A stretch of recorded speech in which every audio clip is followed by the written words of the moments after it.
할렐루야. 수원이 아닌 교회 성도 여러분, 또 아침 묵상 오늘의 말씀에 참여하고 계신 모든 여러분, 지난밤도 평안하셨습니까? 복된 수요일 아침입니다.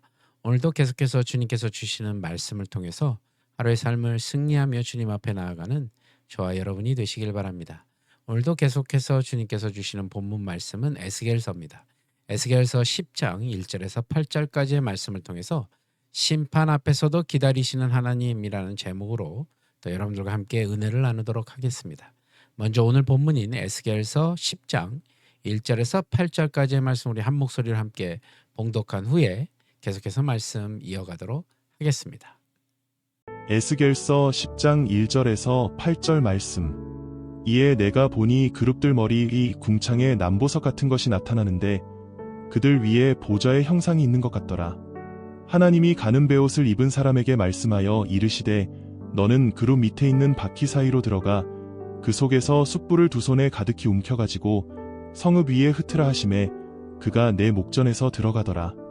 그 사람이 들어갈 때에 그룹들은 성전 오른쪽에 서 있고 구름은 안뜰에 가득하며 여호와의 영광이 그룹에서 올라와 성전 문지방에 이르니 구름이 성전에 가득하며 여호와의 영화로운 광채가 뜰에 가득하였고 그룹들의 날개 소리는 바깥뜰까지 들리는데 전능하신 하나님이 말씀하시는 음성 같더라. 하나님이 가는 베옷을 입은 자에게 명령하시기를 바퀴 사이 곧 그룹들 사이에서 불을 가져가라 하셨으므로 그가 들어가 바퀴 옆에 서매 그 그룹이 그룹들 사이에서 손을 내밀어 그 그룹들 사이에 있는 불을 집어 가는 베옷을 입은 자의 손에 주매 그가 받아 가지고 나가는데 그룹들의 날개 밑에 사람의 손 같은 것이 나타나더라. 아멘. 여러분, 예루살렘은 하나님이 선택하신 성이었으나 죄악과 우상 숭배로 인해서 더 이상 하나님의 영광이 머무실 수 없는 곳이 되어버렸습니다. 우리는 하나님의 영광이 예루살렘과 성전을 떠나기 직전의 모습을 통해서 하나님의 마음을 엿볼 수 있습니다. 이미 대사륙이 벌어졌지만 예루살렘에 대한 심판은 아직 끝나지 않았습니다. 에스겔은 그발강가에서 보았던 남보석과 같은 하나님의 보좌가 그룹들의 머리 위 궁창에 나타나는 환상을 보게 됩니다. 그 영광의 하나님은 가는 베옷을 입은 사람에게 명령하셔서 그룹들 아래에 있는 바퀴 사이에 있는 숯불을 두 손에 가득 쥔 채 성읍 위에 흩게 하십니다. 숯불은 모든 것을 태워버리는 심판의 상징인 동시에 더러운 것을 깨끗하게 하는 정화의 상징입니다. 이는 사륙의 현장이 된 예루살렘이 불타 완전히 사라지게 되는다는 뜻이며 그렇게 해야 모든 죄악이 제거될 수 있음을 알게 하는 것입니다. 지금까지 하나님은 어떻게든 예루살렘을 고쳐보려 선지자들을 계속 보내시고 크고 작은 회초리를 드셨지만 한계를 넘어섰기에 완전히 다 부수고 다시 시작하시려는 겁니다. 그 사람이 숯불을 가질러 그룹들 아래 바퀴 사이로 들어가자 그룹들은 성전의 오른쪽에 서고 하나님의 영광의 구름이 성전 안뜰에 가득하게 됩니다. 아직 하나님의 영광은 성전에 머물러 있는 것입니다. 그러나 그룹들의 날개 소리는 하나님이 곧 성전을 떠날 준비를 하고 계심을 알게 하는 장면입니다.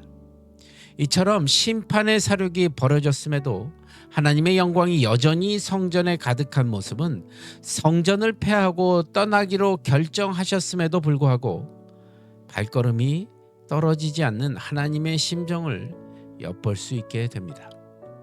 하나님은 솔로몬 때의 성전에 당신의 이름을 두기로 하신 이후로 이스라엘이 수없이 반역하고 죄를 범했음에도 불구하고 그곳을 떠나지 않으셨습니다. 급기야 도저히 용서할 수 없는 죄악으로 인해서 다 무너뜨리고 다시 시작하자는 결정을 내리셨지만 착잡한 마음을 감추지 못하시는 것입니다.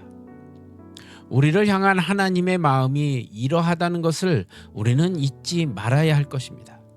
그런 마음에 합한 저와 여러분 성도들이 되기를 간절히 축원합니다.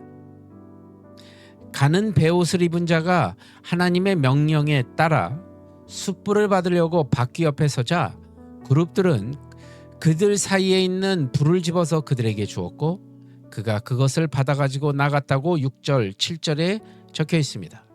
이는 심판을 위한 준비가 완료되었음을 보여주는 것입니다.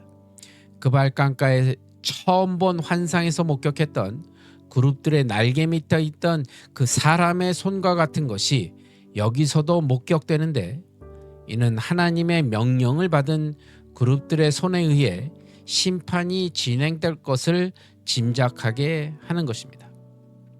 하나님은 이스라엘을 사랑하셨고 그들의 죄와 부족함에도 불구하고 오래 참으셨지만 심판이 날이 오지 않을 수는 없습니다. 물론 우리가 죄를 범한다고 당장 하나님의 징계가 또 하나님의 심판이 이르지는 않습니다. 그러나 회개하지 않으면 그 모든 죄과는 절대로 사라지지 않고 차곡차곡 쌓일 것이며 하나님이 반드시 그에 대한 심판을 하실 것입니다. 죄를 가볍게 여기며 하나님을 두려워하지 않는 어리석은 태도를 우리는 즉시 버려야 할 것입니다. 대사륙의 심판을 행하신 후에도 예루살렘과 성전을 선뜻 떠나지 못하시는 그 하나님의 마음을 우리는 이해해야 합니다. 하나님의 그 마음을 이해한다면 하나님의 말씀에 우리가 순종하고 거룩하게 살려고 하지 않을 수 없다는 결론에 이르게 됩니다. 나를 향한 하나님의 마음을 여러분 깊이 묵상하시면서 하나님의 그 마음을 따라 살아가는 저와 여러분이 되시길 간절히 축원합니다. 기도하겠습니다. 하나님 아버지, 오늘도 귀한 말씀을 주심을 감사드립니다. 주님, 오늘도 결단하며 주님의 뜻과 주님의 말씀대로 살아갈 수 있도록 인도하여 주시옵소서. 오늘의 삶도 온전히 주님 앞에 올려드리오며 나사렛 예수 그리스도를 받들어 간절히 기도드리옵나이다. 아멘. 여러분 오늘도 주 안에서 승리하시고 저는 내일 또 이 시간 말씀으로 여러분들 찾아뵙도록 하겠습니다. 여러분 주 안에서 평안하십시오. 샬롬.